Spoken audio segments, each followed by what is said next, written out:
चलो करेंगे start. So basically हम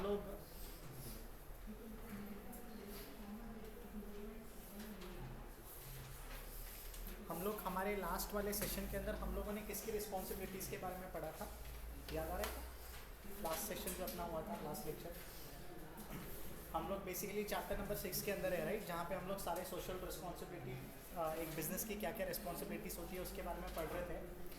जैसे जैसे हमने चैप्टर चालू किया हम लोगों ने पहले तो ये समझा कि सोशल रिस्पॉन्सिबिलिटीज़ करने की ज़रूरत क्या है। हम लोग ने नीड के ऊपर फोकस किया था, राइट। जैसे जैसे हम लोग आगे गए हम लोगों ने ओनर्स के लिए क्या क्या रिस्पॉन्सिबिलिटी बनती है उसके बारे में फोकस किया। फिर थोड़ा सा और आगे गए हम लोगों ने एम्प्लॉयज़ के बारे में चीज़ें डिस्कस की थी। याद है अपन ने देखा था कि फेयर रेम्यूनरेशन देना चाहिए, आपको अच्छा वर्किंग कंडीशन देना चाहिए, आपके लिए कोई भी स्ट्रेस वाला काम नहीं होना चाहिए, क्लीन हाइजीनिक प्लेस वगैरह होनी चाहिए। जैसे जैसे हम लोग आगे गए हम लोगों ने और एक सोशल रिस्पॉन्सिबिलिटीज़ के बारे में पढ़ा था। बताओगे क्या किसके लिए पढ़ा था वो? हाँ, रिस्पॉन्सिबिलिटी टुवर्ड्स एम्प्लॉय। एम्प्लॉय का तो डिस्कस हो गया ना। एम्प्लॉय के अलावा, ओनर के अलावा और एक चीज़ का देखा था, किसका? हाँ, इन्वेस्टर्स। इन्वेस्टर्स का नहीं देखा। इन्वेस्टर्स का तो आज देखना है आपने। ऐसे क्या कर रहे हो यार? कौन सा देखा था, देखो ज़रा। कंज्यूमर का देखा था। याद है अपन ने थोड़ा सा वो अडल्ट्रेशन के बारे में बात किया था, मिल्क वगैरह के बारे में अपन ने चीज़ें बात की थी बहुत सारी, ठीक है। सो आज हम लोग क्या करेंगे ना, एक इन्वेस्टर्स के प्रति हमारी क्या क्या जिम्मेदारी बनती है, बिजनेस की क्या क्या जिम्मेदारी बनती है उसके बारे में डिस्कस करेंगे। थोड़ा सा अपने दिमाग में आप एक चीज़ बहुत क्लियर बना लो। आपने अकाउंट्स के अंदर भी ये चीज़ पढ़ी होगी और जो एसपी वाले बच्चे हैं उसने एसपी के अंदर भी ये पढ़ा होगा कि what is capital. Capital is all the money which is invested in the business, ठीक है। हम लोगों ने ये भी देखा है कि कैपिटल हमारे दो तरीके से बेसिकली फंड किए जा सकते हैं। एक तो ओनर्स का फंड होता है, दूसरा बोरोड फंड होता है। याद आ रहा है? अपन ने ओनर्स फंड के अंदर बेसिकली इक्विटी एंड प्रेफरेंस का बाइफरकेशन देखा था, एंड बोरोड फंड्स के अंदर बेसिकली हम लोगों ने अलग अलग इंस्ट्रूमेंट्स देखे हैं। जैसे हम लोगों ने डिवेंचर्स के बारे में चर्चा किया है, बॉन्ड्स के बारे में चर्चा किया है, एडीआर एंड जीडीआर के बारे में चर्चा किया है, बैंक के टर्म लोन के बारे में चर्चा किया है। थोड़ा सा जब और क्लासिफिकेशन करता हूँ तो हमको और दो किस्म के कैपिटल मिलते हैं। यहाँ पे एक फिक्स कैपिटल होता है और एक वर्किंग कैपिटल होता है। याद आ रहा है? ये सारी की सारी चीज़ें अपन ने पहले डिस्कस की है। तो जब भी मैं यहाँ पे आपके सामने ऐड कर रहा हूँ ना रिस्पॉन्सिबिलिटी टुवर्ड्स इन्वेस्टर्स, यहाँ पे वो सारे इन्वेस्टर्स कवर अप हो जाते हैं जिसने आपके कंपनी के अंदर क्या किया है, पैसा लगाया है, may be in the form of capital, चाहे वो वर्किंग कैपिटल हो चाहे वो फिक्स कैपिटल हो। इतना अपने दिमाग में बात बिठा के चलना, ठीक है। सीधी सीधी बात करता हूँ, ज़्यादा कॉम्प्लिकेट करने की ज़रूरत नहीं है। अगर मैं मान के चलता हूँ एक बिजनेस ओपन करने जा रहा हूँ और आप सारे के सारे मेरे बिजनेस को फंड कर रहे हैं, सारे के सारे मेरे बिजनेस के अंदर पैसा लगा रहे हैं। हमने अकाउंट्स के अंदर एक चीज़ बहुत अच्छे से पढ़ा है कि जब तक मेरे को कैपिटल रिसीव नहीं होगा तब तक मैं असेट्स नहीं ले पाऊंगा, एंड जब तक मैं असेट्स नहीं ले पाऊंगा तब तक बेसिकली मैं मेरा काम चालू नहीं कर पाऊंगा, एंड जब तक काम चालू नहीं होगा तब तक इनकम चालू नहीं होगा, और जब तक इनकम चालू नहीं होगा मेरा प्रॉफिट नहीं आएगा। एंड प्रॉफिट लाना ही मेरे बिजनेस का यहाँ पे मेन पर्पस है। ये चीज़ अपन 11th स्टैंडर्ड के अंदर भी पढ़ के आए। So what is business? It is nothing but it is an economic activity which is done for the purpose of earning profit, ठीक है।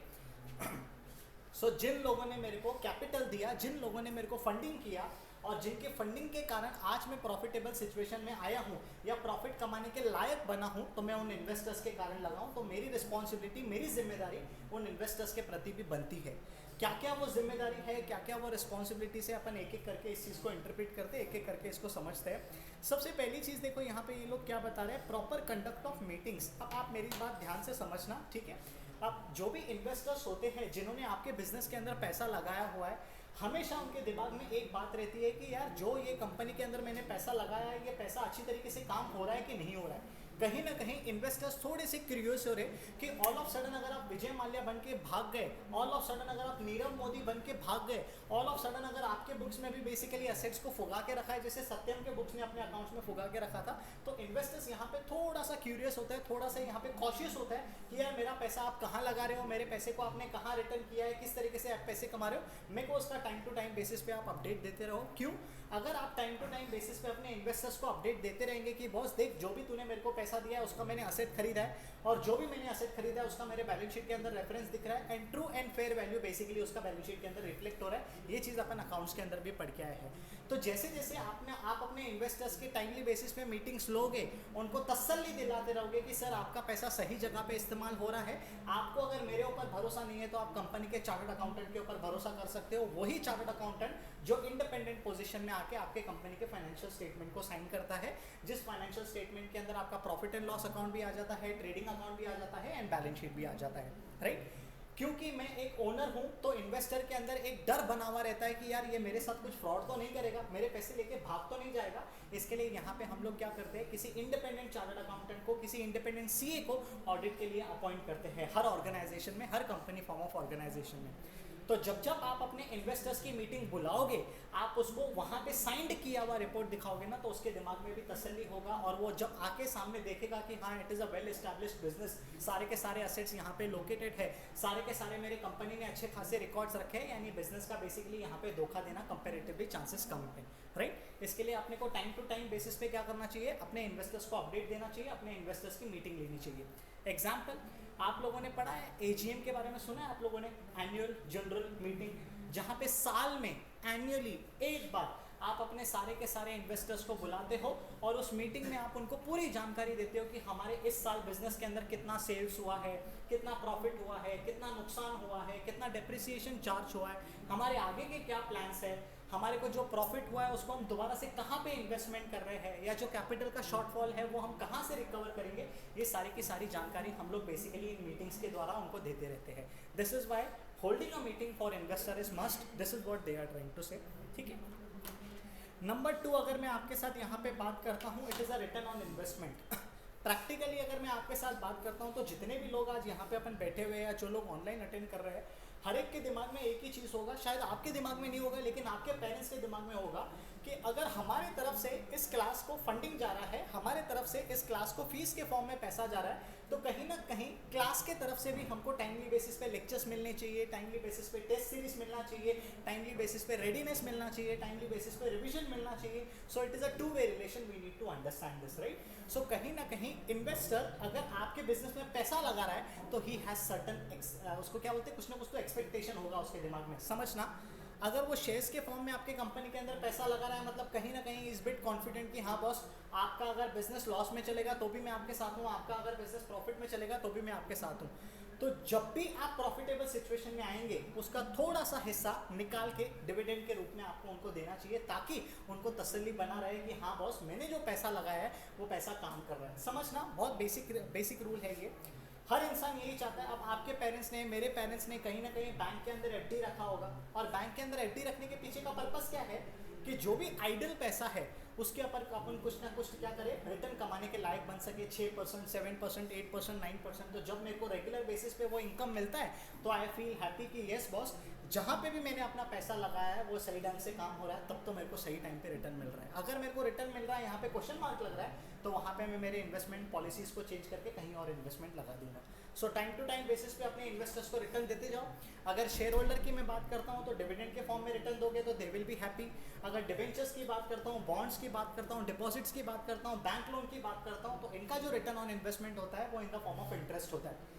अगर आप टाइम टू टाइम बेसिस पे उनको इंटरेस्ट का पेमेंट करते जाओगे, प्रिंसिपल का पेमेंट करते जाओगे, तो कहीं ना कहीं जो आपका लेंडर है, जिसने आपको पैसे उधार दिए ना, वो पूरा का पूरा तसल्ली स्टेट ऑफ माइंड के साथ बैठा हुआ रहता है कि बॉस, मेरे को मेरा पैसा भी मिल रहा है, मेरे को मेरा ब्याज का भी पैसा मिल रहा है, और आपका बिजनेस भी अच्छा चल रहा है, I am at peace of mind. और ये चीज़ लाने के लिए हमको क्या करना पड़ेगा, टाइम टू टाइम बेसिस पे उनको रिटर्न देना पड़ेगा। जैसे ही आपने एक चीज़ में डिफॉल्ट कर दिया, उनके अंदर घबराहट चालू हो गई कि यार क्यों डिफॉल्ट कर दिया, क्या प्रॉब्लम हो गया, क्या पैसे चले गए, क्या आपने पैसे नहीं कमाए, अगर पैसे कमाए तो कहाँ आपने लगाए कि आप मेरे को पैसे नहीं दे पा रहे हो। ये सारे क्वेश्चंस इन्वेस्टर्स के अंदर आ जाते हैं। इसके लिए ऐसे इन्वेस्टर्स के अंदर क्वेश्चन ना आए, इसके लिए आप टाइम टू टाइम बेसिस पे उसको रिटर्न देते रहोगे तो he will be happy, company will be happy, everything will go hand in hand. समझ में आ रहा है कि अपन क्या डिस्कस कर रहे हैं। तीसरा चीज़ देखो यहाँ पे क्या बात कर रहे हैं, handling grievances. What is the meaning of grievance? Grievance का मतलब क्या होता है यहाँ पे? Grievance is all about complaints. Example बता सकते हो इन्वेस्टर्स की क्या क्या कंप्लेंट्स हो सकती है? आप अपने आप को एक इन्वेस्टर्स के शूज के अंदर डालो, आपकी क्या क्या कंप्लेंट्स हो सकती है? अगर मैं इन्वेस्टर तो मैं उन्हें पूछूंगा कि किस मेरा जो पैसा है आपने किस स्ट्रैटेजी से या कैसे लगाया हाँ, जो मुझे रिटर्न मिलेगा। So this is not a complaint sir, this is an inquiry. जहाँ पे आप पूछ रहे हो, यहाँ पे बोला है हैंडलिंग ग्रीवियंसेस। ग्रीवियंसेस का मतलब होता है कंप्लेंट। इन्वेस्टर्स के पास क्या क्या कंप्लेंट हो सकती है? What complaints can investors file against the company? Imagine a situation, अपन मान के चलो यहाँ पे 100-150 लोग हैं, अगर 100-150 लोगों में से लगभग सबको डिविडेंड के फॉर्म में पैसा आया, सिर्फ मेरे को नहीं आया है, ये सही बात है कि गलत बात है? मैं जाऊंगा ना यार, जो 150 लोगों ने पैसा लगाया है वो पैसा मैंने भी लगाया है। तो जब सारे 149 लोगों को पैसा गया है, सिर्फ मैं रह गया, दिस इज नॉट हैप्पी। मैं तुरंत कंपनी के पास जाके कंप्लेंट फाइल करूंगा, भाई मैंने तेरे को पैसा दिया है, देख मेरे पास पावती भी है, I am going with a complaint. Yes, तो जब आप अपनी कंप्लेंट लेके जा रहे हो ना, कंपनी की रिस्पॉन्सिबिलिटी है, कंपनी की जिम्मेदारी है कि आपके कंप्लेंट को वो सहज तरीके से, शांति से उसको सुलझाए। क्योंकि जब तक इन्वेस्टर्स के कंप्लेंट्स अगर सॉल्व नहीं होंगे ना, वो बंदा दोबारा आपके कंपनी में इन्वेस्टमेंट करने के लिए तैयार नहीं होगा। This is number 1। What is number 2? आप ऊपर पढ़ के आए हो कि सारे के सारे इन्वेस्टर्स का अपने को टाइम टू टाइम बेसिस पे मीटिंग बुलाना पड़ता है, राइट? अगर वो मीटिंग का नोटिस मेरे को मिला ही नहीं है, शादी का इन्विटेशन आया ही नहीं, शादी में जाऊँगा क्या? नहीं। आपको याद है तारक मेहता के अंदर बबीता का बर्थडे पार्टी का इन्विटेशन अपने जेठालाल भाई साहब को नहीं मिला था, याद है? If you guys see that, जाना था क्या वो बर्थडे पार्टी पे? अरे जिस बर्थडे पार्टी पे सबको इनविटेशन मिला है, उसी पे अगर उसके परम मित्र सो कॉल्ड को इनविटेशन नहीं मिला है, तो क्या वो वहां जाएगा? नहीं। सेम कंप्लेन यहाँ पे भी ये कंपनी के पास लेके जा सकता है। मैंने तेरे को जरूरत के टाइम पे पैसे दिए थे एज अ कैपिटल, मैं तेरा साल भर इंतजार करते रहा कि तेरे को प्रॉफिट होगा और प्रॉफिट में से तू मेरे को रिटर्न देगा, और तू ही मेरे को इन्वेस्टर के लिए मीटिंग के लिए नोटिस देना भूल गया। दिस इज अनफेयर यार, go, I am going from you.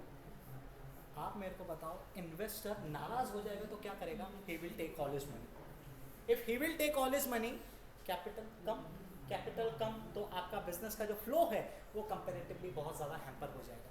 इसके लिए टाइम टू टाइम बेसिस पे इन्वेस्टर्स के कंप्लेंट को सुलझाओ, आप भी सुखी रहो, अपने इन्वेस्टर्स को भी सुखी रहो। समझ में आ रहा है अपन क्या डिस्कस कर रहे हैं?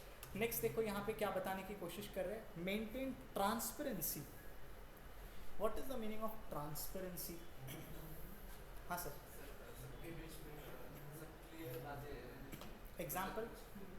सीक्रेट नहीं सीक्रेट नहीं रखना चाहिए, सीक्रेट नहीं रखना चाहिए। ऐसे सीक्रेट ही बोला ना, सीक्रेट बोला। Okay, what is transparency? कुछ एग्जाम्पल के साथ बताओगे क्या? Just apply your mind. आप दो भाई हो, आपका जो बड़ा भाई है वो रात को 10 बजे ऑलरेडी घर के अंदर पहुंच चुका है, छोटा भाई ऑलरेडी रात को 10 बजे घर पे पहुंच चुका है। आप रात को 3 बजे घर पे घुसते हो, डोर नॉक करते हो, पापा दरवाजे पे आते हैं, इतना लेट कहाँ था? अरे छोटे को बाहर से खाने की कुछ इच्छा थी, उसको लेके गया था, और छोटा 10 बजे से अंदर है, और पापा को ये चीज़ पता है। तो जब आपने बोला छोटे को बाहर खाने की कुछ इच्छा थी इसके लिए उसको लेके गया था, are you maintaining the transparency और नो विथ योर फैमिली? तो यहाँ पे क्या बोलना चाहिए था उसको? आप ये सब चीज़ें करते हो मालूम है मेरे को, खोल नहीं रहे हो उसको। हाँ, क्या बोलना चाहिए उसको? क्या बोलेगा? पड़ोसी के साथ तो नहीं बोल सकते वो फिर पापा तेरा भी नाम राशन कार्ड से निकाल देगा और पड़ोसी का भी नाम उसके आई बाबा निकाल। अच्छा चलो मान के चलो, आपका जो बेस्ट फ्रेंड है, लड़कों की बात कर रहा हूँ, लड़की की बात कर रहा हूँ, अपोजिट जेंडर की बात नहीं कर रहा हूँ। आपका जो बेस्ट फ्रेंड है, जो आपके आई के पर्सपेक्टिव से एकदम संस्कारी आदमी है, एकदम संस्कारी आदमी, आपने बोला मैं उसके साथ था, जैसे ही आपने बोला उसके साथ था, तुरंत उसके मॉम ने क्या किया? फ़ोन निकाला और उसकी मॉम को फ़ोन किया ये बोल के कि आज तुम्हारा लड़का और मेरा लड़का कहाँ कहाँ कौन से मंदिर जाके आए। उसकी मम्मी बोली मंदिर है ही नहीं है 3 दिन से घर पे, आप कौन से मंदिर की यहाँ पे बात कर रहे हो? Are we maintaining the transparency? No. अगर यहाँ पे ट्रांसपेरेंसी ब्रीच होती है ना, तो ट्रस्ट मी, इन्वेस्टर का भरोसा आपके ऊपर से उड़ जाएगा। फिर आप कितने भी रिपोर्ट्स क्यों ना बनाओ, आप कितने भी इन्वेस्टर के ऊपर रिटर्न क्यों ना दो, इन्वेस्टर के दिमाग में हमेशा एक चीज़ रहेगी कि यार ये बंदा मेरे से कुछ ना कुछ तो छुपा रहा है। फॉर योर काइंड इन्फॉर्मेशन, सत्यम की, जिसका मैं एग्जाम्पल हर बार मैं लेते रहता हूँ ना, सत्यम ने अपने फाइनेंशियल स्टेटमेंट्स के अंदर क्या किया था, अब मान के चलो आप सारे के सारे अनजान व्यक्ति हो, राइट। अनजान व्यक्ति होने के नाते आप लोगों ने अकाउंट्स के अंदर पढ़ा है, अगर किसी भी कंपनी का फाइनेंशियल पोजीशन आपको पता करना है तो आप उसके असेट्स देखोगे, उसके रेवेन्यू देखेंगे, उसकी लाइबिलिटीज देखेंगे, यानी कंपनी के पास कितनी प्रॉपर्टी है और कंपनी के ऊपर कितना का कितना लाइबिलिटी है। सो अगर कंपनी के ऊपर दिख रहा है कि इसके पास 100 करोड़ ऑफ असेट है, कहना से यू विल बी कॉन्फिडेंट, अरे 100 करोड़ का असेट है, कोई दिक्कत की बात नहीं, अपन बड़े आराम से सारी लाइबिलिटीज को मैच करेंगे। लेकिन जब आपने 100 करोड़ को असेट्स को वेरीफाई करने की बात की, 100 करोड़ की जगह पे आपको सिर्फ 1 करोड़ का वहाँ पे फिजिकल असेट दिखा, तो क्या ये ट्रांसपेरेंसी है? नहीं। अगर ट्रांसपेरेंसी नहीं है तो क्या इन्वेस्टर आपके ऊपर ट्रस्ट करेगा? नहीं करेगा। और इन्वेस्टर ने अगर आपके ऊपर ट्रस्ट नहीं किया, the first action which he will take is he will remove all his money and you're gone, your business is gone. इसके लिए जितना हो सकता है अपने इन्वेस्टर्स को टाइम टू टाइम बेसिस पे रिपोर्ट्स देना है, टाइम टू टाइम बेसिस पे मीटिंग लेके उनको सेटिस्फैक्टरी रिमार्क देना है। अगर आप ग्रीवेंसेस के साथ आ रहे हो तो उन ग्रीवेंसेस को रिजॉल्व करना है। क्यों? ताकि वो बंदा सेटिस्फाइड रहे, ताकि वो बंदा हर एक चीज़ से संतुलन में रहे, right. What is next? Proper disclosure of information. क्या इंफॉर्मेशन देना चाहोगे आप अपने इन्वेस्टर्स को apart from we are earning profit? क्या क्या इन्वेस्ट, अभी मान के चलो आप इन्वेस्टर्स हो, आपको कहीं पे पैसा लगाना है, आप क्या देखोगे सामने वाली कंपनी के अंदर? What you will see? अब मान के चलो रैंडमली बात कर रहा हूँ आपके साथ, आपने बहुत मेहनत से पिछले 5-6 साल से आप पैसा जमा कर रहे हो, 5-6 साल से पैसा जमा करने के बाद यू हैव एन इंटेंशन कि I want to buy a car, and आपको पता है कि अपने भारत के अंदर अभी डीजल व्हीकल बहुत जल्दी बैन होने वाली है। क्या आप डीजल व्हीकल परचेस करेंगे? करेंगे कि नहीं करेंगे? नहीं। क्यों नहीं करेंगे? बिकॉज आपने फ्यूचर को एस्टिमेट किया है कि आने वाले साल में पॉसिबिलिटी है कि डीजल व्हीकल बैन हो जाएगी, और आने वाले साल में अगर देखेंगे तो पॉसिबिलिटी है पेट्रोल इंजन्स बैन हो जाएगी। क्यों? सारा का सारा फोकस हम लोग देने की कोशिश कर रहे हैं ईवी के तरफ। तो कहना से जहाँ पे भी आपने पैसा लगाया है ना, आप ऑलवेज ईगर रहोगे ये जानने के लिए कि कंपनी के आगे के प्लान्स क्या है, कंपनी ने 10 साल के बाद क्या करेगी उसके बारे में कुछ सोचा भी है। अगर प्रैक्टिकली मैं आपके साथ बात करता हूँ, महिंद्रा की बात करता हूँ, टाटा की बात करता हूँ, मारुति सुजुकी की बात करता हूँ, ये सारे ऑटोमोबाइल कंपनी है। ऑटोमोबाइल कंपनी का मेन काम क्या है? यहाँ पे कार्स बनाना, राइट, व्हीकल्स बनाना। और जब मेरे को मालूम है कि आने वाले साल में ये व्हीकल्स बंद होने वाली है, डीजल व्हीकल बंद होने वाली है, तो डोंट यू थिंक सो कहीं ना कहीं आप देखोगे कि आने वाले साल में क्या प्लान है। अनंत अंबानी, रिलायंस ग्रुप की अगर मैं आपके साथ बात करता हूँ, उन लोगों ने बेसिकली 2040 तक का एक्सपेक्टेशन अपने रिपोर्ट्स के अंदर रखा है। आज हम लोग 2025 के अंदर है, that person, that group is having the plans for 2040, यानी 2040 के अंदर हम लोग क्या क्या करने वाले हैं ना, उनके बारे में वो लोग आज ही अपने इन्वेस्टर्स को बता रहे हैं। तो एज अ इन्वेस्टर मैक्सिमम में क्या देखूंगा कि बंदे को 5 साल के बारे में जानकारी है क्या? यस, रिलायंस ग्रुप बोलता है 15 साल के बाद की भी जानकारी है। आज अगर मुकेश अंबानी मर जाता है तो उसके बाद का सक्सेसर का भी बिल बन के अपने पास तैयार है। Investor will be satisfied, yes, कोई चिंता की बात नहीं है, अपना जो पैसा है वो सेफ कस्टडी के पास है। टाइम टू टाइम बेसिस पे प्रॉपर डिस्क्लोजर दोगे, प्रॉपर इन्फॉर्मेशन दोगे, investor will be happy, and उसका कॉन्सिक्वेंस ये होगा कि आप बड़े आराम से इन्वेस्टमेंट कंटिन्यू रखोगे, एंड बिजनेस भी बड़े आराम से आपके पैसे को इस्तेमाल करते हुए बिजनेस करता जाएगा। समझ रहा है? हाँ ना, कुछ वेरी गुड। नेक्स्ट देखो क्या है, मेंटेन सॉल्वेंसी। अकाउंट्स के अंदर आपने पार्टनरशिप का पढ़ा, पार्टनरशिप के अंदर आप लोगों ने इंसॉल्वेंट पार्टनर के बारे में पढ़ा होगा। What is solvent, what is insolvent, and what is prestige आपके हिसाब से? It's okay even if it is wrong, we are learning. What is solvency and what is prestige? Prestige का मतलब तो बहुत सिंपल है, रेपुटेशन बना के रखना, गुडविल बना के रखना। Can you ever expect anything wrong going against India from Tata? Never. आपके दिमाग में एक सेटिस्फैक्शन लेवल है कि टाटा बोले तो it is made for company, it is an industry which is made for the company. आपके दिमाग में आपने कभी एक्सपेक्ट नहीं किया रहेगा कि टाटा भारत के खिलाफ कभी जा सकता है। सो कहने से आज की तारीख में टाटा का जो गुडविल है वो आपको हमेशा बना के रखना है when you are communicating with your investors. If you are doing a default की मैं आपके साथ बात करता हूँ, रिलायंस कम्युनिकेशन करके एक एंटिटी है, आपको जानकारी है? अनिल अंबानी साहब उस कंपनी को चलाते थे। वो कंपनी डेट्स के कर्जों के कारण पूरी की पूरी कंपनी डूबने के रडार पे है, डूब चुकी है। आप मेरे को बताओ, रिलायंस कम्युनिकेशन क्या रिलायंस का ही ग्रुप है? हाँ, रिलायंस आपको ज़्यादा प्रॉफिट देने का वादा करता है लेकिन रिस्क भी ज़्यादा है। रिलायंस कम्युनिकेशन डूब गया, आप इमेजिन करो दूसरी चीज़ें अगर डूब जाएगी तो इन्वेस्टर्स का क्या होगा। टाटा क्या बोलता है, भाई मैं अपने आप को डुबा दूंगा लेकिन तुम्हारा पैसा मैं सेव कर दूंगा। कहना ऐसे Tata is maintaining that dignity, मैं प्रॉफिट कम कमाऊंगा लेकिन चैरिटेबल काम में बहुत ज़्यादा करूंगा। क्यों? ताकि आप भी खुश रहो, मैं भी खुश रहे, मेरे सोसाइटी भी खुश रहे।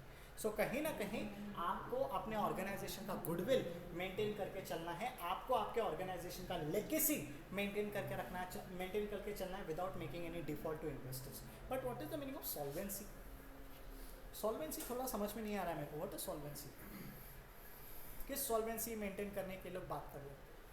Is it means good relation, maintain solvency, अच्छे संबंध बना के रखना? तुक्का मार रहे हो तो व्हाट इज सॉल्वेंसी? और व्हाट इज इंसॉल्वेंट? अपने अकाउंट्स के अंदर तो ये चीज़ पड़ी है, क्या होता है इंसॉल्वेंट? असेट से ज़्यादा लाइबिलिटी है। सो अगर असेट से ज़्यादा लाइबिलिटी है तो वो इंसॉल्वेंट हो जाएगा। तो सॉल्वेंट कब होगा? जब आपकी असेट्स आपकी लाइबिलिटी से ज़्यादा है। लॉजिकल, कोई भी लॉजिकल बात नहीं कर रहा है। अकाउंट्स के अंदर आपने क्या पढ़ा है कि एक व्यक्ति या एक कंपनी इंसॉल्वेंट तब होती है जब उसकी liabilities are more than assets. So if assets are more than liability, यानी आप अपने ऑब्लिगेशंस को, आप अपने डेट को, आप अपने लोन्स को हर समय फुलफिल करने के केपेबल हो। अब समझना, अगर मैंने बैंक से 25 लाख रुपए का लोन लिया हुआ है और वो 25 लाख रुपए के लोन के अगेंस्ट में मेरे पास 50 लाख रुपए की प्रॉपर्टी बैंक के पास गिरवी दी हुई है, कहने से बैंक को मेरा एक पैसे लेने की कोई चिंता नहीं है, बैंक को एक पैसा डरने की कोई ज़रूरत नहीं है। क्यों? बैंक को मालूम है कि यार इस बंदे ने ऑलरेडी 50 लाख का मेरे को प्रॉपर्टी गिरवी दे के रखा है, मतलब मेरा पैसा मेरे को टाइम पे मिलना है। सॉल्वेंसी का मतलब क्या है? आपको हर बार ये कोशिश करनी है कि आपके कंपेरेटिवली जो असेट्स है वो हायर साइड पे है, ताकि आप हर समय अपनी लाइबिलिटी को पे कर सके, हर समय अपने पेमेंट वाले ऑब्लिगेशन को फुलफिल कर सके। अपने लोन के अंदर डिफ़ॉल्ट नहीं करना है, किसी पार्टी के पेमेंट के अंदर डिफ़ॉल्ट नहीं करना है, क्योंकि अगर किसी भी पार्टी के पेमेंट के अंदर आप डिफ़ॉल्ट करते हो तो वो पार्टी चाहे तो इंसॉल्वेंसी का केस लगा सकता है आपके ऊपर। एंड एक बार आपके कंपनी के ऊपर किसी ने इंसॉल्वेंसी का केस फाइल कर दिया ना, मार्केट में पूरी धज्जियाँ होगी, पूरे रेपुटेशन की बैंड बच जाएगी।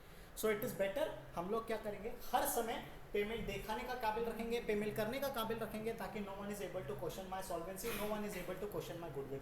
This is what they are trying to say. So अगर कोई मेरे गुडविल के ऊपर क्वेश्चन नहीं करेगा, my investors will be happy. क्योंकि अगर कंपनी इंसॉल्वेंट हो जाती है ना, सबसे बड़े खतरे में सबसे डरे हुए इन्वेस्टर्स होते हैं कि हमारे पैसे को क्या होगा। क्योंकि जो असेट्स होंगी, आप पढ़ के आए हो, आपने अकाउंट्स के अंदर पढ़ा है, सारे के सारे असेट्स को वाइंडिंग अप के टाइम पे, डिसोल्यूशन के टाइम पे एक एक असेट्स को बेचा जाता है एंड लाइबिलिटीज पे किया जाता है।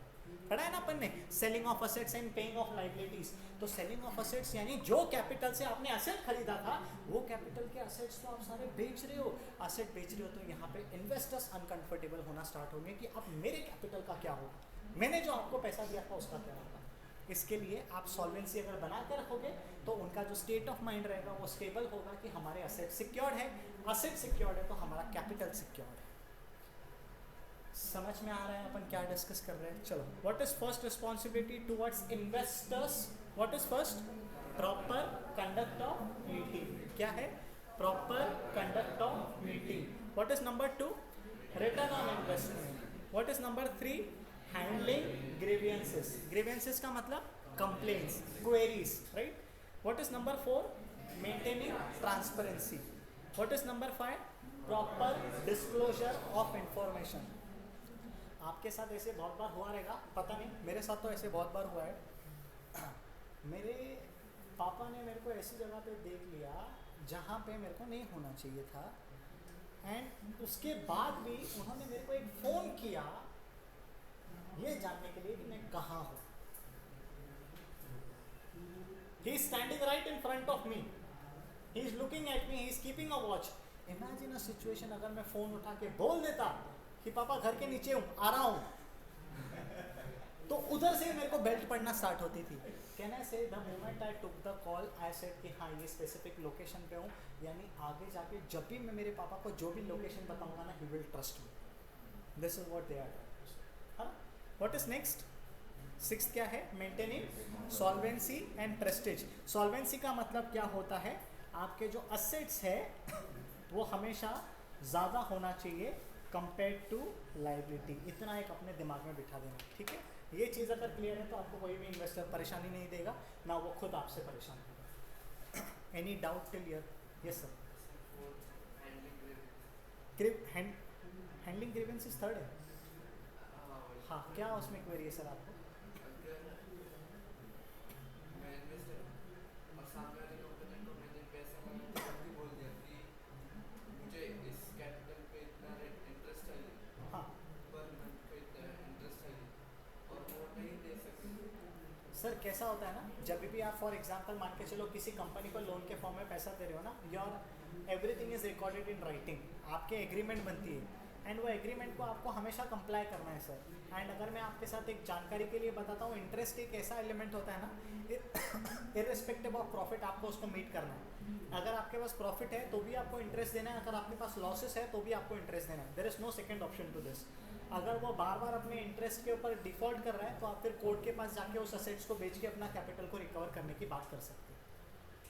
सो ये अपने लिए डोर ओपन रखा है। So this can also come in the category of grievances, complaints, queries, है ना।